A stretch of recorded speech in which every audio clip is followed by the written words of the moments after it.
Se você tivesse que montar uma carteira de investimentos, você estaria investindo em renda fixa ou em renda variável? Neste vídeo, eu quero te mostrar os fundamentos que eu estou montando as carteiras de investimento para as minhas filhas. Eu quero te dizer que isso aqui não é uma recomendação financeira e que você deve fazer as suas próprias pesquisas. E também quero te dar um alerta: não existe certo e nem errado dentro do mundo das finanças. Ao meu ver, existem perfis de investidores no qual você precisa saber exatamente qual que é o seu para não cometer nenhum tipo de erro. Olá pessoal, eu sou Gustavo Augusto, criador do canal Legado Econômico, e aqui é o meu espaço onde eu pretendo compartilhar informações financeiras para deixar um legado para as minhas filhas e, de quebra, poder te ajudar nesse mundo fantástico que é as finanças. E agora eu vou te mostrar os 4 fundamentos no qual eu decidi me basear para estar criando a carteira de investimento para as minhas filhas. Vamos lá? Primeiro fundamento é você entender os motivos pelo qual você estará criando essa carteira de investimento. No caso, essa carteira eu estarei criando para as minhas filhas e eu pretendo estar mexendo nela só apenas daqui 10 anos. Ou seja, é uma carteira de longuíssimo prazo. E o motivo principal de eu estar criando essa carteira é para eu poder ter uma ajuda de custo para custear todos os gastos que eu vou ter com as minhas filhas lá na frente, como por exemplo, uma faculdade, cursos, esportes. Ou seja, eu quero que essa carteira ela seja capaz de estar puxando todos os gastos que as minhas filhas trarão ao longo dos anos. Então, a partir do momento que você entendeu quais são os motivos que te levaram a criar aquela carteira, você está apto a partir para o segundo fundamento, que é quais os ativos que eu estarei colocando dentro da minha carteira. E para essa carteira em específico, eu escolhi ter ações brasileiras que pagam dividendos. E dividendo nada mais é do que você receber uma parte dos lucros que uma empresa ela gera. Na Bolsa de Valores existem várias empresas que pagam dividendos e eu particularmente gosto dessas empresas porque quando eu sou um pequeno sócio dessas empresas, eu consigo estar recebendo trimestralmente, mensalmente, anualmente, dependendo aí das empresas, uma pequena parcela dos lucros que as empresas elas conseguem adquirir aí ao longo de seus resultados. Então, esses ativos financeiros, para minha estratégia dentro dessa carteira, é a mais interessante. Então, para essa carteira, eu não estou preocupado na valorização dos ativos dessa carteira, e sim no aumento da renda passiva. Para mim, a métrica que eu vou estar gerenciando bem de perto é quanto que essa carteira está me trazendo de renda passiva para que eu possa estar utilizando esse dinheiro lá na frente para estar custeando aí os custos das minhas filhas. E depois que você define os ativos que você vai colocar na sua carteira, você vai para o terceiro fundamento, que seria o quê? A composição daquela carteira. Então, essa carteira ela vai estar composta de apenas 2 ativos, ou seja, renda fixa e renda variável. Mas, Gustavo, você falou que só ia colocar em ações. Deixa eu te explicar. Em ações, eu vou colocar 80% de todo o capital que eu irei investir. Eu já vou compartilhar contigo quanto que eu pretendo estar colocando por mês dentro dessa carteira. E 20% em renda fixa. E por que você está criando essa estratégia? Porque eu acredito que dentro da Bolsa de Valores existem momentos oportunos para você comprar mais ações. Ou seja, sempre vai existir uma crise ou algum momento difícil pelo qual a economia vai estar passando, ou talvez a empresa que você vira sócio estará passando, e você vai ter uma oportunidade de comprar essa empresa mais barato. Tudo que a gente quer nessa estratégia é conseguir acumular o maior número de ações pelo menor preço possível. Por quê? Os dividendos eles são pagos através do número de ações que você possui.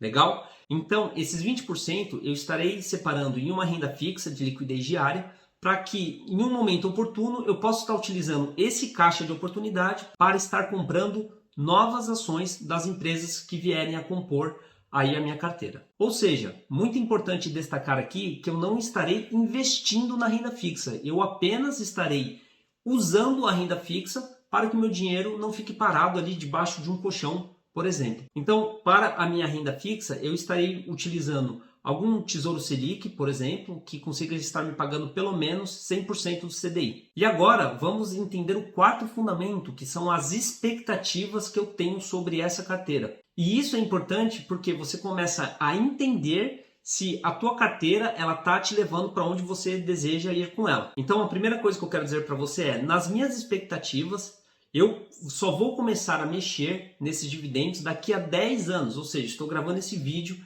em março de 2024 e eu só vou querer estar utilizando ele em março de 2034. Daqui 10 anos eu tenho uma expectativa dessa carteira estar me gerando pelo menos R$ 2.000, tá, de renda passiva, ou seja, R$ 2.000 todos os meses estarão caindo na minha conta, tá, para que eu possa estar custeando alguns custos das minhas filhas. E aí é muito importante você ter clareza do quanto que você vai estar investindo mensalmente. Isso é o mais importante. O quanto de dinheiro que eu vou estar colocando nessa carteira todos os meses para que eu possa de fato conseguir chegar nas minhas metas. Para essa carteira eu decidi alocar R$ 1.000, tá? Ou seja, R$ 800 em ações e 20%, né, os outros R$ 200 eu colocar em renda fixa para buscar algumas oportunidades que eu sei que ao longo desses 10 anos vão aparecer. Então é assim que eu estarei montando a carteira das minhas filhas, e eu quero falar para você que a partir de agora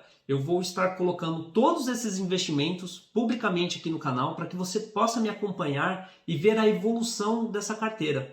Isso vai ser muito legal porque você vai poder medir e ver os resultados que investir em boas ações pagadoras de dividendo trazem para a gente ao longo do ano. E é muito importante entender que boas ações que pagam dividendos, para mim, são empresas que estão em setores perenes da sociedade. Ou seja, eu sempre vou estar investindo em empresas que a sociedade precisa daquele serviço, como por exemplo, eletricidade, saneamento, telefonia, que mais? Que a gente pode colocar bancos, tá? São setores perenes onde a sociedade depende daquele serviço e essas empresas elas conseguem ainda repassar a inflação para os clientes. Agora que você entendeu os 4 fundamentos que eu utilizei para criar a carteira das minhas filhas, eu quero te convidar a vir para a tela do meu computador para eu te mostrar algumas simulações do poder do dividendo e o que essas empresas, né, boas pagadoras de dividendos, elas podem nos proporcionar ao longo do tempo.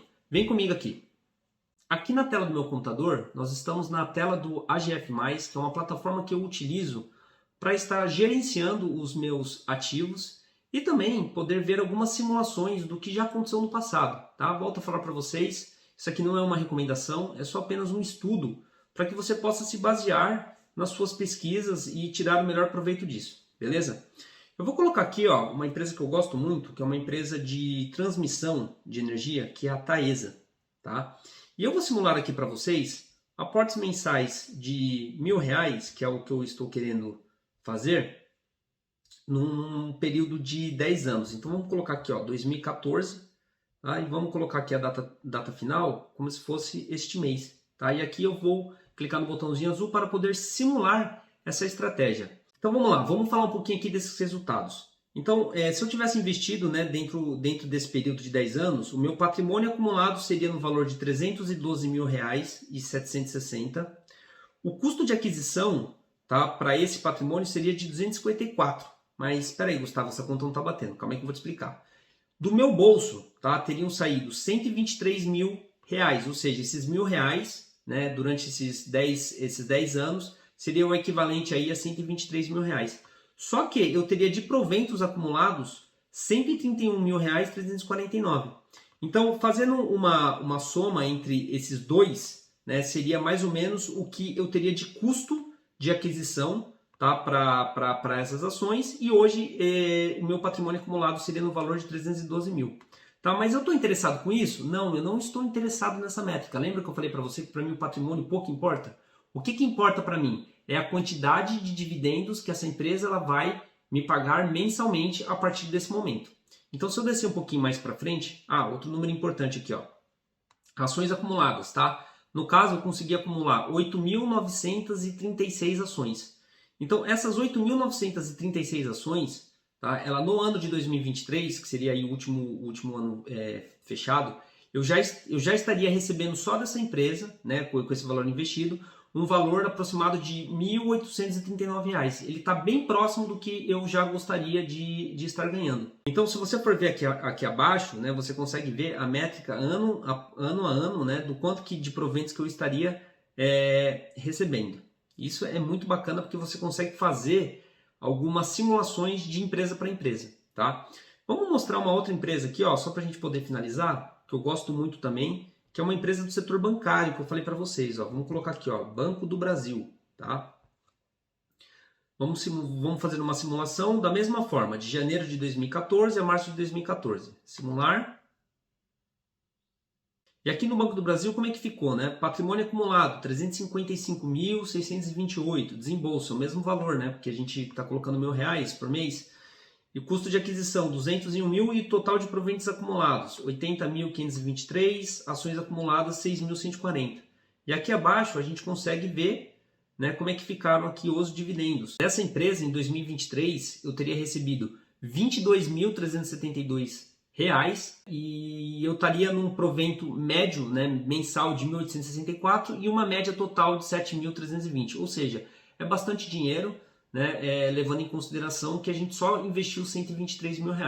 Então, pessoal, para poder finalizar esse vídeo, é o que eu falo para vocês. Quando a gente dá tempo para os juros compostos, é uma maravilha. E para mim, o mais importante de tudo que eu acabei não falando, né, quero falar aqui no final para você que está me acompanhando, é que os dividendos, por enquanto, eles não são tributáveis, ou seja, você não precisa pagar imposto de renda. Bom, eu espero que você tenha ficado contente com essas informações. Convido você a curtir, comentar, compartilhar esse vídeo para o maior número de pessoas. Assim eu tenho a certeza de que esse conteúdo está sendo relevante para você. E também te convido mensalmente para voltar aqui no canal, para você poder acompanhar a carteira das minhas filhas e ver a evolução dessa carteira ao longo do tempo. Beleza? Eu vou ficando por aqui. Um forte abraço e até o próximo vídeo. Valeu!